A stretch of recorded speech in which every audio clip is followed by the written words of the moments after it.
that you consider a will. This is Free Wills Month, though, which is a charity-based scheme in around 20 cities around the UK, where if you're aged over 55, you can get a will done for you, a solicitor-drafted will, which is what you really want to aim for, unless you've got very simple circumstances where a law pack will do. But generally, a solicitor-drafted will, you can get that absolutely for free. I'll put all the details of everything I'm talking about on the website so people can look that up. If not, there are other charities and trade unions who'll do it for you.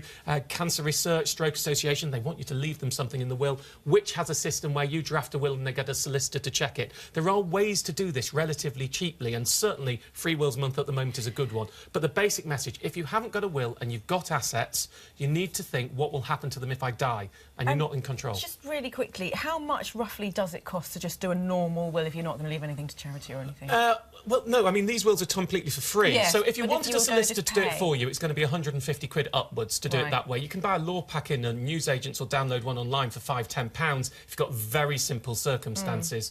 Or, you know, the which one is around £100. So there's lots of different ways. We're talking 150 quid.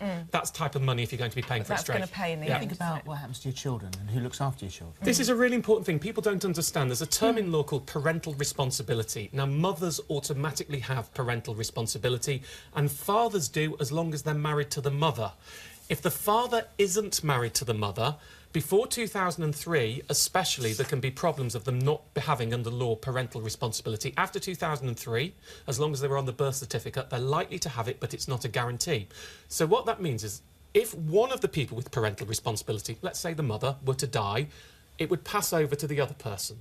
Now, if that means the dad doesn't have it under the law, then you're not guaranteed that it will automatically pass over. So you need to go, I put a great link for this, go to the website and go to great link to Citizens Advice, which tells you how to do this. But the other thing is, in your will, or as a separate agreement, doesn't need to be in a will, appointing a guardian. Someone who, if you're a single parent, or both of you, if you're a couple, were to die, who would you want to look after your children? The courts will generally follow that, though if it's an inappropriate person, they can change it. And it is an important thing for anybody who's got children to think about. You know, it's awful, isn't it? One in 30 children lose a parent while they're still under 18. I was one of them. I lost my mother young. Thankfully, my father was around and it was a difficult time. But I cannot tell you, putting this off, not wanting to think about it because it makes you cry or upset or you can't bear the thought, isn't being a good parent. Being a good parent is taking a deep breath and facing those consequences. But what about the life insurance rip-offs that you were going to say? Yeah, look, a lot of people pay over the odds for life insurance. If we're talking here that there's lots of different types of life insurance, I'm again talking here, remember, if you or your partner were to die and you have children, that means an income goes. And it can be a devastating consequence. You're dealing with the grief and the emotion, and an income disappears and you haven't got the money to pay the bills. I hear about it so often. Life insurance, to cover that, is known as level term life insurance. That's a simple one. What it does is it pays out a fixed amount, which you decide, let's say £200,000, if you die within a set term, say 17 years. So what you'd normally do is cover enough money until your kids leave full-time education. You'd probably do 10 times the highest earner's salary. And that's level term assurance. The good thing about it is there isn't much argument over whether someone's died or not. So if it's going to pay out, it's going to pay out. So it's a case of, as long as the company's reputable, the cheaper the better. Now, most people go to their bank for a 25-year policy, £200,000, 45-year-old woman. Bank or insurer charges £76 a month. Go through a comparison site, £49 a month, much cheaper. But they're taking commission. If you go to a discount broker, Cavendish Online, Money World, Money Minder, you pay them 25 quid, they give you all the commission back. That's £44 a month.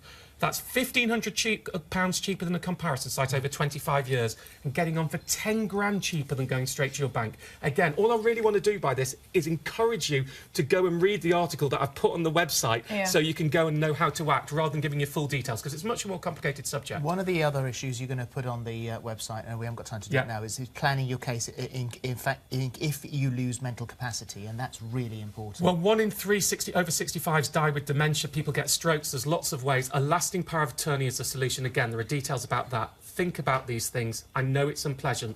See this as your cue. Go and have the discussion. Thank you, Martin. Thank you very much. Thank you very much.